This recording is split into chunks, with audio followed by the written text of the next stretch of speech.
জয়ের হ্যাট্রিক ধরে রাখলেন দেব। ঘাটাল লোকসভা কেন্দ্রের বিজেপি প্রার্থী হিরণকে পরাজিত করে নিজের জয়ের হ্যাট্রিক ধরে রাখলেন দীপক অধিকারী ওরফে তৃণমূলের দুবারের সাংসদ দেব।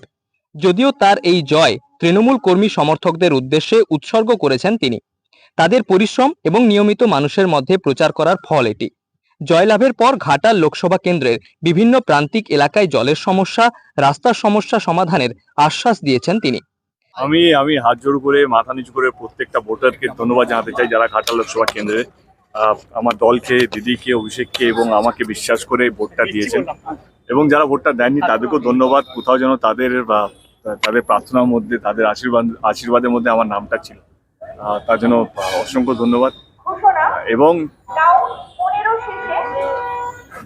ইসলামকে আমাদের দলের প্রত্যেকটা নেতা কর্মীরা এবং যেইভাবে এই গরমে 3 মাস ধরে অক্লান্ত পরিশ্রম করেছে, বাড়ি বাড়ি গিয়েছে, দলের হয়ে প্রচার করেছে এবং মানুষকে বুঝিয়েছে দলের অবদান, আমার মনে হয় তাদেরকেও ধন্যবাদ।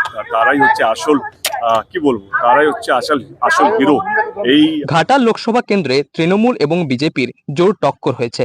তৃণমূল কংগ্রেসের হয়ে ভোটে লড়েছেন দীপক অধিকারী ওরফে দেব।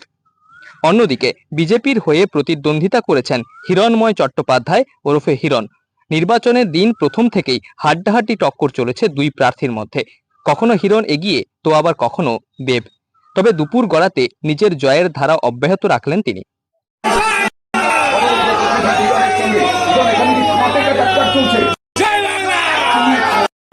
ঘাটাল লোকসভা কেন্দ্র থেকে 3 বার নির্বাচিত হলেন দেব। গ্রামীণ এলাকায় উন্নয়ন, রাস্তাঘাট সংস্কার, পানীয় জলের সুব্যবস্থা সহ একাধিক সমস্যা সমাধানের প্রতিশ্রুতি ও আশ্বাস দিয়েছেন তিনি।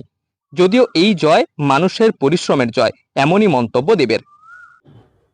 জেতা যায় এটা আমার তৃতীয়বার, মানে একটা অ্যান্টি ইনকামবেন্সি চলেই আসে, একটা হয় না, কারণ 10 বছর হয়ে গেছে, একটা দেবের প্রতি অনেক মানুষের ক্ষোভ থাকতে পারে, কিন্তু তার সত্ত্বেও আমার মনে হয় কি যেটা আমি প্রমাণ করতে চাইছিলাম গত 10 বছরে 2টো নির্বাচন এবং তৃতীয়বারের জন্য আমি প্রমাণ করলাম যে ভালোবাসা দিয়েও ভোটে জেতা যায়। প্রসঙ্গত, প্রথম দিন থেকে রাজনীতির বাইরে অন্য দেবকে দেখেছে রাজনৈতিক মহল। একদিকে যেমন তিনি সুপারস্টার, তেমনি মানুষের মধ্যে যাতে হানাহানি এবং হিংসাত্মক রাজনীতি না হয় তার দিকে সদা সচেষ্ট ছিলেন দুবারের সাংসদ। তার মুখে থাকতো না কোনো কুকথা। এদিন হিংসাত্মক রাজনীতির বিরুদ্ধেও সরব হয়েছেন তিনি। ঘাটালের মানুষের কতটা প্রতিশ্রুতি পূরণ হয়, কতটা কাজ করবেন হ্যাট্রিক করা দেব, তা বলবে সময়। পশ্চিম মেদিনীপুর থেকে রঞ্জন চন্দ্রের রিপোর্ট, লোকাল 18 বাংলা।